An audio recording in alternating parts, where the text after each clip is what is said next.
मंडळी, हिवाळा सुरू झालेला आहे आणि हिवाळा म्हटलं की मग सकाळचा नाश्ता कसा असावा? पौष्टिक, पोटभरीचा, दमदमीत आणि अगदी झटपट तयार होणारा। चला मग करूया हिवाळ्याची तयारी। हिवाळ्यामध्ये 2 महिने टिकणारी पारंपरिक रेसिपी तयार करूया, म्हणजे मुलांचा डबा आणि सकाळचा नाश्ता अगदी चुटकीसरशी तयार होईल। चला तर मग पटकन सुरुवात करूया। तर मंडळी, आजचा हा पौष्टिक आणि पारंपरिक पदार्थ तयार करण्याआधी ना मी आपल्या नवीन स्वयंपाकघरासाठी काही नवीन भांडी मागवलेली आहे। म्हटलं तुम्हालाही दाखवावी। The Indus valley, India's number 1 healthy cookware brand यांच्याकडून मी ही भांडी मागवलेली आहे। द इंडस व्हॅलीची भांडी मला खूप आवडतात। एकतर प्रीमियम क्वालिटीची असतात, 100% toxin free, non reactive nature, versatile cookware हे आहे। वापरायला आणि मेंटेन करायला खूप साधी सोपी असतात बरं का। इथे पहा, मी ट्रायप्लाय स्टेनलेस स्टीलची डीप कढई मागवलेली आहे। सोबत क्यूट अशी ग्लास लीड आहे। 3 लेअर थिक बॉडी आहे, मस्त जाड आणि जड आहे। आज ना मंडळी, मी तुम्हाला जी भांडी दाखवते ना त्या सगळ्यांची लिंक डिस्क्रिप्शन बॉक्समध्ये आहे आणि स्क्रीनवर तुम्हाला कुपन कोड दिसतोय आरती24। हा वापरून तुम्ही जर ही भांडी खरेदी केली ना, तुम्हाला एक्स्ट्रा 12% डिस्काउंट सुद्धा मिळेल। अजून एक भांडं आहे, ट्राय स्टील स्टेनलेस स्टीलचा सॉस पॉट आहे। सोबत लीड आहे, सॉफ्ट टच हँडल आहे, 3 लेअर थिक बॉटम आहे, त्यामुळे अन्नपदार्थ चिकटण्याची आणि करपण्याची शक्यता फारच कमी होऊन जाते। तुम्ही सुद्धा आरती24 हा कुपन कोड वापरून ही भांडी नक्की खरेदी करा। डिस्क्रिप्शन बॉक्समध्ये लिंक आहे। तर मंडळी, आज आपण हिवाळा विशेष मस्त अशी खमंग 2 महिने टिकणारी थालीपीठाची भाजणी करतोय। संपूर्ण साहित्य मी मोजून मापून काढून घेतलेलं आहे। जसं जसं वापरू तसं तसं तुम्हाला पुढे दाखवतेच। भाजणी भाजण्यासाठी ना शक्यतो जाड तळाचं भांडं वापरायचं। इथे मी द इंडस व्हॅलीची डीप कढई वापरणार आहे। नवीन आहे म्हणून स्वच्छ धुवून घेतली। लीडची आता आपल्याला काही गरज नाहीये। भांडं छान गरम झालेलं आहे। ताटामध्ये कॉटनचा कापड अंतरायचा, म्हणजे भाजणीचं साहित्य भाजून त्यामध्ये आपल्याला काढायचं असतं। भाजणीचं संपूर्ण साहित्य मोजण्यासाठी घरातली एखादी वाटी, ग्लास किंवा पातेलं सेट करून घ्या। किती प्रमाणात भाजणी करायची आहे त्यानुसार भांडं सेट करून घ्या। दाखवलेल्या वाटीने मी संपूर्ण साहित्य मोजणार आहे। इथे मी 1.5 वाटी गहू घेतलेले आहे, म्हणजे 1 वाटी आणि अर्धी वाटी। लो टू मीडियम फ्लेमवर सतत मिक्स करत गहू छान फुलेपर्यंत किंवा मस्त असा हलका तांबूस होईपर्यंत, चटचट आवाज येईपर्यंत आपल्याला भाजून घ्यायचंय। भाजणीचं संपूर्ण साहित्य लो टू मीडियम फ्लेमवर भाजायचं, सतत मिक्स करत भाजायचं, म्हणजे आतपर्यंत पोटामध्ये हे धान्य छान भाजलं जातं, संपूर्ण मॉइश्चर निघून जातं, खमंग होतं, म्हणजे भाजणी जास्त दिवस टिकण्यास आणि जास्त खमंग आणि चविष्ट होण्यास मदत होते। लो टू मीडियम फ्लेम ठेवा आणि सतत मिक्स करत राहा। छान असं भाजून घ्यायचं आहे। इथे पहा, गहू मी मस्त भाजून घेतला, छान असं फुललेला आहे, चटचट आवाज येतोय आणि रंग सुद्धा थोडासा बदललेला आहे। ताटामध्ये कॉटनचं कापड अंथरून घेतलंय, त्यामध्ये काढून घ्यायचं।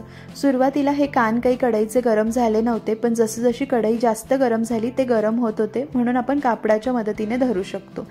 गहू छान भाजून झाले। सारख्याच वाटीने मोजून 2 वाटी ज्वारी घेतलेली आहे। ज्वारी सुद्धा लो टू मीडियम फ्लेमवर सतत मिक्स करत छान लाही फुटीपर्यंत किंवा छान असा रंग बदलेपर्यंत आपल्याला भाजून घ्यायची आहे। भाजणीचं संपूर्ण साहित्य लो मीडियम फ्लेमवरच भाजायचं आणि प्रत्येक धान्य वेगवेगळं भाजायचं, कारण प्रत्येक धान्याचा आकार आणि जाडी वगैरे वेगवेगळी असते, म्हणून वेगवेगळं भाजलं की छान भाजलं जातं। पाहू शकता, ज्वारी मस्त भाजली, लाह्या फुटायला लागलेल्या आहे। लगेच ज्वारी सुद्धा त्या कापडावर काढून घेऊया। त्यानंतर इथे 2 वाटी मी बाजरी घेतलेली आहे। बाजरी सुद्धा सतत मिक्स करत लो मीडियम फ्लेमवर हलका रंग बदलेपर्यंत किंवा चटचट आवाज येईपर्यंत भाजून घ्यायची आहे। बाजरी सुद्धा मस्त भाजून घेतली, हलका तांबूस रंग आलाय, काढून घ्यायचा। भाजणीचं साहित्य छान खमंग खरपूस भाजायचं, पण करपू द्यायचं नाही, या गोष्टीची पुरेपूर काळजी घ्यायची। त्यानंतर आपल्याला इथे 1 वाटी चणा डाळ म्हणजेच हरभरा डाळ घ्यायची आहे। हिला सुद्धा लो मीडियम फ्लेमवर हलकी तांबूस होईपर्यंत भाजून घ्यायची। डाळ छान भाजून घेतली, काढून घ्यायची। 1 वाटी सालासकट मूगडाळ घेतलेली आहे। मूगडाळ सुद्धा हलक्या तांबूस रंगावर भाजून घ्यायची आहे। सालाची नसेल तर पिवळी मूगडाळ वापरली तरीही चालेल किंवा अख्खे मूग वापरले तरीही चालेल। इथे वापरलेले सगळे धान्य ओल्या कापडाने पुसून मी वाळवून घेतलेले आहे। तुम्ही कीटकनाशक पावडरी लावली असेल तर स्वच्छ धुवून कडकडीत वाळवून मग तुम्ही वापरा। मूग डाळ सुद्धा भाजून झाली. इथे पाऊण वाटी मसूर डाळ घेतलेली आहे, म्हणजेच 3/4 वाटी. हिला सुद्धा भाजून घ्यायची. सुरुवातीला ऑरेंज होती, भाजल्यानंतर हलक्या पिवळसर रंगावर झाली, काढून घ्यायची. अर्धी वाटी पांढरी उडदाची डाळ घेतलेली आहे, ही सुद्धा तांबूस रंगावर भाजून घ्यायची आहे आणि काढून घ्यायची. त्यानंतर सारख्याच वाटीने मोजून 1 वाटी तांदूळ घेतलेला आहे. तांदूळ सुद्धा लो मीडियम फ्लेमवर सतत मिक्स करत हलक्या सोनेरी रंगावर भाजून घ्यायचा. तांदूळ मी स्वच्छ धुवून कोरडा वाळवून घेतला होता, कारण मी त्याला कीटकनाशक पावडर लावली होती. तांदूळ उन्हात वाळवायचा नाही. सारख्याच वाटीने मोजून अर्धी वाटी साबुदाणा घेतलेला आहे, छान फुलेपर्यंत भाजून काढून घ्यायचा. आता आपली भाजणी छान खमंग, चविष्ट आणि सुगंधित व्हावी यासाठी 3/4 वाटी म्हणजेच पाऊण वाटी अख्खे कच्चे धने घेतले. सोबत पाव वाटी जिरे घेतलेले आहे. 7 ते 8 लवंगा आणि 7 ते 8 काळी मिरी घालायच्या. आता हे संपूर्ण साहित्य अगदी कमी आचेवर सतत मिक्स करत हलका सुगंध येईपर्यंत भाजून घ्यायचे. म्हणजे धने जिरे छान खमंग होतात, काही मॉइश्चर असेल ते निघून जातं. मग आपली भाजणी जास्त दिवस टिकण्यास मदत होते, जाळी अळी वगैरे लागत नाही. हिवाळा विशेष भाजणी आहे म्हणून आपण इथे बाजरी सुद्धा वापरली आहे. उन्हाळ्यामध्ये करत असाल तर बाजरीच्या ऐवजी तुम्ही नाचणी सुद्धा वापरू शकतात, कारण नाचणीचा गुणधर्म गार असतो, बाजरीचा गुणधर्म गरम असतो. हिवाळा आहे म्हणून आपण यामध्ये बाजरी वापरली आहे. संपूर्ण साहित्य भाजून झालं, एकजीव करायचं, संपूर्ण गार करायचं आणि गिरणीवरून ज्वारी बाजरीच्या भाकरीचं पीठ दळतो ना, अगदी तसंच हे भाजणी दळून आणायची आहे थालीपीठाची. भाजणी थोडीशी रवाळ दळायची, दळताना गव्हावर दळायची नाही. गव्हावर जर दळली ना तर थालीपीठ चिकट किंवा मग भाजताना करपण्याची शक्यता असते. तर मंडळी, थालीपीठाची भाजणी संपूर्ण गार करून गिरणीतनं दळून आणली आहे.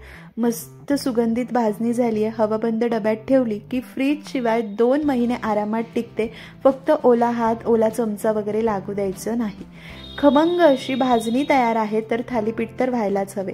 7 ते 8 थालीपीठ करायचंय तर ढोबळमानाने अंदाज सांगते. 1 थालीपीठासाठी 1 मूठ इतकं मी पीठ घेत असते. एखाद मूठ एक्स्ट्रा घालू शकतात. थालीपीठाची भाजणी काढून घेतली. खमंग वाटण करायचंय. मिक्सरच्या भांड्यामध्ये मिरची, लसूण, अर्धा चमचा जिरे आणि पाव चमचा ओवा, पाणी न घालता वाटण केलं. आता या भाजणीमध्ये 2 चमचे पांढरे तीळ घालायचे, अर्धा चमचा हळद घालायची, सोबत चवीनुसार मीठ घालायचं आहे. त्याचसोबत आता तयार करून घेतलेलं हे ताजं खमंग वाटण घालायचंय. इथे ना मंडळी, मी रंगासाठी थोडंसं लाल तिखट घालायचं विसरले. तुम्ही नक्की घाला, मी पुढे घालणारच आहे. त्यानंतर थालीपीठ करताना 1 मोठी वाटी भरून बारीक चिरलेली कोथिंबीर घालायची आहे आणि 2 चिरलेले कांदे घालायचे. कांदा थालीपीठामध्ये आवर्जून घाला. एकतर दाताखाली येतो तर छान लागतो आणि कांद्याच्या मॉइश्चरमुळे ना थालीपीठ मऊसूत राहण्यास मदत होते. अजिबात चिवट किंवा चामट होत नाही. आता मी इथे कोथिंबीर वापरली आहे. तुम्ही याऐवजी कोथिंबीरीसोबत पालक, मेथी काहीही वापरू शकतात. सुरुवातीला पाणी न घालता छान असं चुरून मिक्स केलं. नंतर थोडं पाणी घालून ना भाकरीच्या पिठासारखं पीठ मळून घ्यायचंय. तर मी सुरुवातीला सांगितलं की लाल तिखट विसरली होती. इथे मी थोडंसं लाल तिखट घातलं. नाही घातलं, फक्त हिरव्या मिरचीचं करायचं असेल केलं तरीही चालेल. थोडं पाणी घालून आपण छान अशी हे पीठ मळून घेणार आहोत. भाकरीच्या पिठासारखं मळायचं, म्हणजे थालीपीठ थापायला सोपं होतं.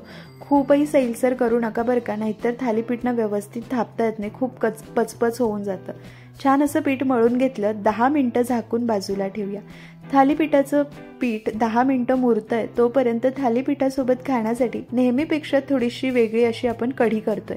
कढी करण्यासाठी हा पॉट मी गरम करून घेतला. तेल गरम झालेलं आहे. त्यामध्ये मोहरी, जिरे आणि अगदी थोडेसे मेथीदाणे घालायचे. मेथीदाणे घातल्याने कढीची चव खूप छान लागते. त्यानंतर मी 7-8 लसूण पाकळ्या, चवीनुसार लाल तिखट आणि पाव चमचा हळद कुटून घेतलं. थोडंसं पाणी घालून छान असं ओलवून घेतलंय. ही ओली लसणाची चटणी यामध्ये घालायची आहे आणि छान अशी खमंग परतून घ्यायची, लसणाचा कच्चापणा जाईपर्यंत. या पद्धतीची कढी ना थालीपीठासोबत खूप छान लागते. एकदा करून पहा. थोडीशी कोथिंबीर घालायची आहे. असलाच कढीपत्ता सुद्धा घाला. आज माझ्याकडे कढीपत्ता नव्हता. छान असं परतून घेतलेलं आहे. यामध्ये थोडंसं पाणी घालायचं. तेल सुटल्यानंतर थोडंसं पाणी घालून परत एकदा 1 ते 1.5 मिनिटं परतून घ्यायचं, म्हणजे कढीची चव ना मस्त खमंग लागते.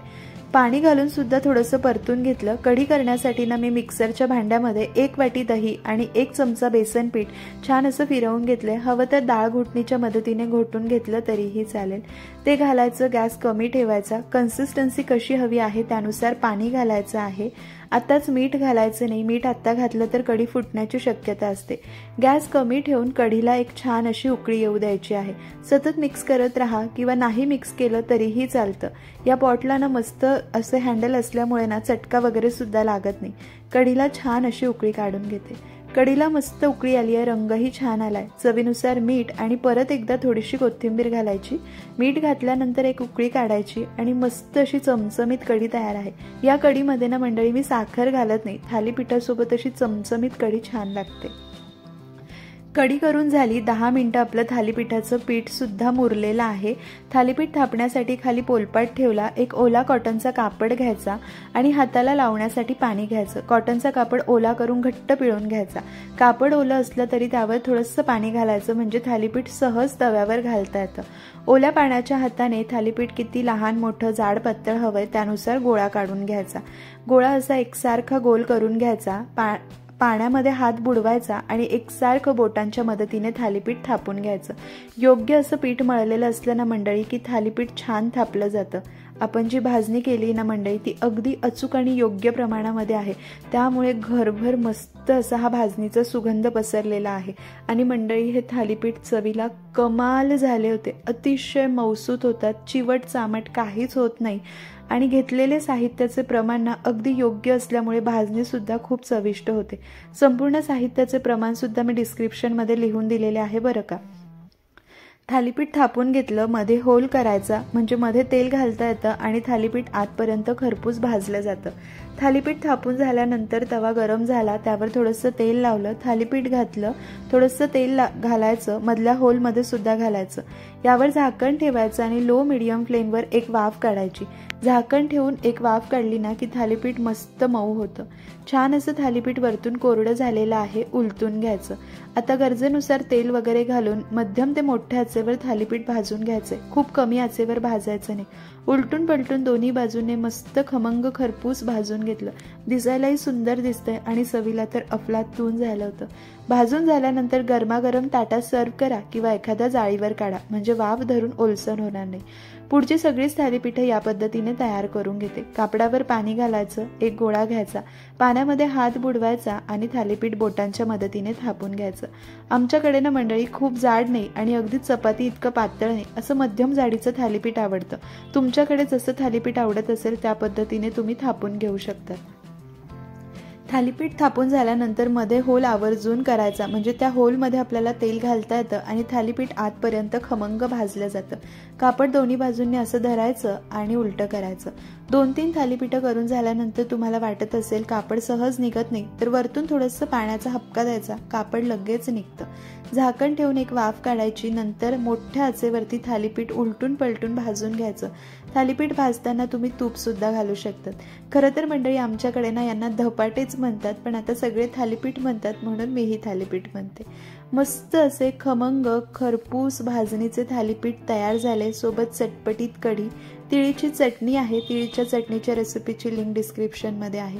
तुम्ही सुद्धा या हिवाळ्यामध्ये माझ्या या पद्धतीने मस्त अशी खमंग अचूक प्रमाणामध्ये थालीपीठाची भाजणी आणि त्यापासून हे मऊसूत थालीपीठ नक्की करून पहा. अतिशय मऊ झालेले आहे, अजिबात चिवट किंवा चिकट सुद्धा झालेले नाही. तिळीच्या चटणीसोबत तर अप्रतिम लागताय, कढीसोबतही मस्त लागताय. कशी वाटली मंडळी तुम्हाला आजची रेसिपी आवडली असेल तर लाईक करा, शेअर करा. अशाच रेसिपी पाहण्यासाठी चॅनलला सबस्क्राईब करा. आणि द इंडस व्हॅलीची भांडी मी तुम्हाला दाखवलेली आहे. डिस्क्रिप्शनमध्ये लिंक आहे, माझा कुपन कोड आहे. घ्यायची असल्यास नक्की खरेदी करा.